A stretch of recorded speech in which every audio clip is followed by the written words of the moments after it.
Welcome to another episode here at the FI Investors on our channel. Today, we are gonna be talking all about 1031 exchange and with the cherry on top, talking a little bit on cost segregation and how you can use 1031 exchange and cost segregation so that you don't have to pay taxes on the money that you're making when you sell your real estate property or when you are investing. So let's get started. Now, before I begin talking about 1031 exchange, I would love if this is your first time on the channel or you've been here multiple times watching all the videos, please subscribe to the YouTube channel so that we can continue putting out great content and you will be the first one to get a notification so that we can continue helping you on your path to financial independence. So let's get started. What is 1031 exchange?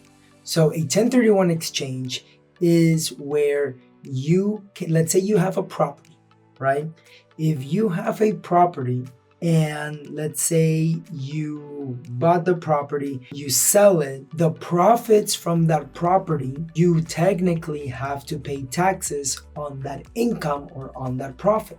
Now, the tax code, right? I believe that here in the United States, making money, spending money, everything is a game. In the United States, we're playing the money game every single day. And we have to be aware of how we can play that game so that we can win. So here's the thing. In the tax code, there is something called the 1031 exchange, which basically means if you buy from the profits of a property, if you buy a like kind property and you put all of the profits, it has to be a little bit more expensive, sometimes a little bit bigger, or another type of property. You can use the profits from that property, buy property number 2. Let's say this was property number 1 where you sold it to do a 1031 exchange. You buy and invest that money into property number 2.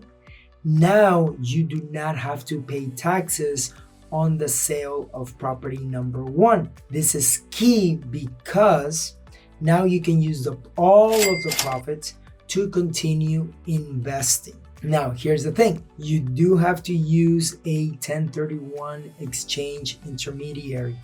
It is super important. If you sell a property and the money hits your bank account, you cannot do a 1031 exchange. I repeat, if you sell a property and that money hits your bank account, the profits, you cannot do a 1031 exchange. You can reinvest the cash that you made, but you have to pay taxes on that cash and you can continue investing it later. But by using an intermediary, and if the money never hits your bank account, you can use all of that money into that next property. So this is what I did. Back in the day, a couple of years ago, I bought a property in Jacksonville, Florida. I bought a quadplex for $100K. But the property for $100K, we bought that property after a couple of, I believe it was after a year and a half or close to 2 years, we decided to sell that property because we knew that sooner or later we were going to have some capital expenses. We were going to have to redo the roof, change a couple of the ACs, do a couple of upgrades within that property. And because we didn't want to reinvest into that property, we preferred to sell that property that needed potential repairs or capital expenses in the future. We decided to sell that property, do a 1031 exchange on the quadplex, and we bought a quadplex in McAllen. So we went from Florida all the way back to Texas. We bought a property in McAllen. We bought a quadplex for $410, and that property that we bought for $410, we did a 1031 exchange. We went from one property, sold it, took all the profits, bought a second property, that quadplex. We bought it for $410. It is now worth around $525. So it has appreciated now over $100,000, and it is awesome. Now, Remember what I said with the 1031 exchange on the first property in Jacksonville is that it needed a lot of repairs. At that point, I did not want to deal with any repairs. I didn't want to come out more out of pocket or reinvest into the property.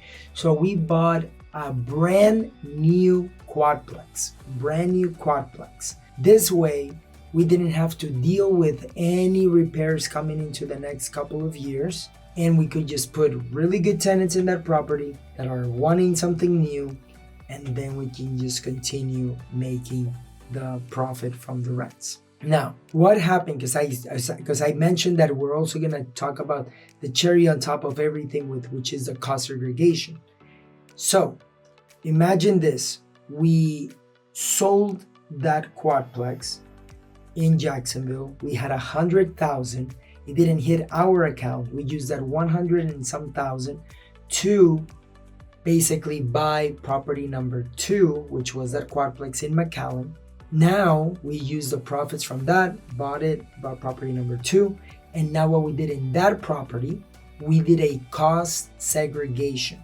What this means is that we took all of the depreciation right in the beginning. So then we didn't have to pay as much in taxes because we basically depreciated the property as quickly as possible. Now, I'm not gonna go all into detail about cost segregation. We'll probably do that on another video. But for right now, just know that you can depreciate the property as fast as possible using a cost segregation study. You need to make sure that your CPA, you can ask your CPA who will be a great cost segregation company, or you can ask me in the comments below or send me a DM at Real Diego Corzo and we'll introduce you to a cost segregation company and even a 1031 exchange intermediary, because we have helped multiple members of the FI investor community do the 1031 exchange, do the cost segregation. So at the FI Investors Mastermind, we have all of the resources just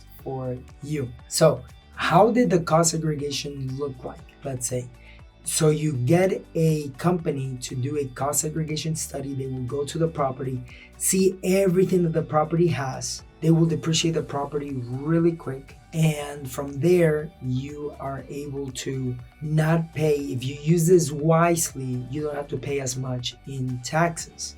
So imagine you do the cost segregation. you do a 1031 exchange into a new property, then you do cost segregation in that new property, and you basically didn't pay any taxes as the 1031, and now you're reducing the amount of taxes that you're paying using the cost seg. To give you an example, that one quadplex in Jacksonville that we bought, we sold it, we made $100,000 in profit.